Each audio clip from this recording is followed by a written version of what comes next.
নমস্কাৰ আপোনালোক সকলোকে মোৰ ইউটিউব চেনেল আসাম এক্সাম কৰ্ণাৰলৈ স্বাগতম জনাইছোঁ। Guwahati university post graduate entrance টেষ্টৰ যি মেৰিট লিষ্ট আছিলে ডিপাৰ্টমেণ্ট ৱাইজ সেই মেৰিট লিষ্টখিনি পাব্লিছ কৰা হৈছে।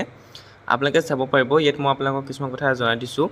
এইখন মই আছামিজৰখন লৈ লৈছোঁ। ইয়াত আপোনালোকৰ এডমিশ্যন ডেট, এডমিশ্যন টাইম সকলো কথা উল্লেখ কৰি দিছে। গতিকে টাইমৰ মতে বা ডেটৰ মতে আপোনালোকে প্ৰত্যেকটো ডিপাৰ্টমেণ্টৰে আপোনালোকে এডমিশ্যন ল'বলৈ যাব লাগিব গুৱাহাটী ইউনিভাৰ্চিটিত। যিটো ডিপাৰ্টমেণ্টত আপোনালোকে এন্ট্ৰেন্স দিছিলে সেইটো ডিপাৰ্টমেণ্টতে গৈ আপোনালোকে এডমিশ্যনসমূহ ল'ব লাগিব। কিছুমান তথ্য উল্লেখ কৰিছে। আপোনালোকে মেইল লিষ্টখন ডাউনলোড কৰোঁতে এইখিনি কথা চাই ল'ব। আৰু চিটৰ যিটো ভাগ আছে তাৰ চিটখিনি ভাগ কৰি দিছে। ইয়াত আছামিজত যদি চাওঁ 92টা চিট আছিলে, তাৰে জিঅ'ৰ কাৰণে 46 আৰু জিঅ' আৰু অ'পেন মিলাই 46, আনৰিজাৰ্ভ 19টা, OBC কাৰণে 12, ST কাৰণে 5 তেনেকৈ আপোনালোকক দি দিয়া হৈছে। গতিকে আপোনালোকে মেৰিট লিষ্টখনৰ পৰা যিটো ছিষ্টেমত ভাগ কৰি দিয়া হৈছে তেনেকৈ আপোনালোকে মেৰিট লিষ্টখনৰ পৰা লৈ পেলাই নিজে এডমিশ্যন কৰিবলৈ যাব লাগিব। অৰ্থাৎ ইয়াত আপোনালোকৰ কৈ দিয়া নাই যে এইখিনি ষ্টুডেণ্ট যাব লাগিব বুলি উল্লেখ কৰি দিয়া নাই। গতিকে আপোনালোকে তেনেকৈ যাব লাগিব। ইয়াত আপোনালোকৰ ফিজ ষ্ট্ৰাকচাৰটো দি দিছে চবৰ কাৰণে বেলেগ বেলেগ। আৰু এণ্টি ৰেগিংখনো আপোনালোকে লৈ যাব লাগিব। এখন ডাউনলোড কৰি antiregging.in পৰা ডাউনলোড কৰি এণ্টি ৰেগিংখন আপোনালোকে লৈ যাব।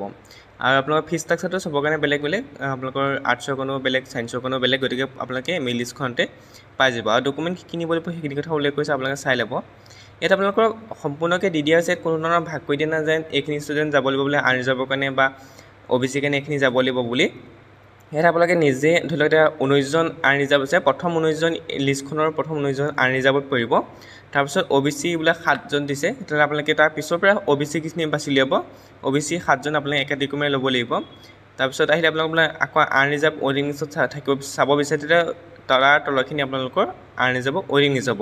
তেনেকৈ SC STও আপোনালোকে প্ৰথম 19জন এৰি পেলাই, যদি প্ৰথম 19জন এৰি পেলাই তলৰখিনিত পৰা SC ST আপোনাৰ যেটা চিট আছে সেই চিটৰ মতে আপোনালোকে সেইকেইটা বাছি ল'ব, অৰ্থাৎ নামকেইটা বাছি ল'ব।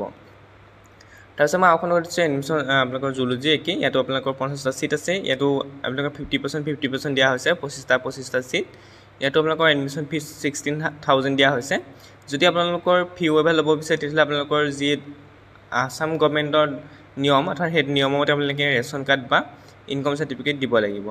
ইয়াতো আপোনালোকৰ যদি 6জন যদি আপোনালোকৰ ধৰি লওক আনৰিজাৰ্ভ, তেতিয়াহ'লে আপোনালোকৰ 1ৰ পৰা 6লৈকে আপোনালোকৰ আনৰিজাৰ্ভত পৰিব। লাগিলে তেওঁ OBC হওক বা জেনেৰেল হওক বা EWS হওক, তেওঁ 1ৰ পৰা 6লৈকে তেওঁ আনৰিজাৰ্ভত পৰিব। সেই 6জনে এডমিশ্যন ল'ব যাব লাগিব। তাৰ তলৰ পৰাহে আপোনালোকে আনৰিজাৰ্ভ বা OBC আপোনালোকে ভাগ কৰিব পাৰিব। অৰ্থাৎ OBC লিখা কেইজন আপোনালোকে এডমিশ্যন ল'ব যাব পাৰিব। যেটা চিট আছে সেইটো আপোনালোকে চাই ল'ব। গতিকে আপোনালোকে তেনেকৈ চাই পেলাই এডমিশ্যন ল'ব যাব লাগিব। আৰু আপোনালোকে এইখিনি ডাউনলোড কৰিবৰ কাৰণে জিঅ' এডমিশ্যন অহাৰ পিছত এনেকৈ প্ৰথমতে আপোনালোকে দেখিব প্ৰত্যেকটো ডিপাৰ্টমেণ্টৰ এগেইনষ্টত লিখা আছে এনেকৈ। গতিকে আপোনালোকে তাতে ক্লিক কৰি আপোনালোকৰ নিজৰ মেৰিট লিষ্টসমূহ ডাউনলোড কৰি ল'ব পাৰিব।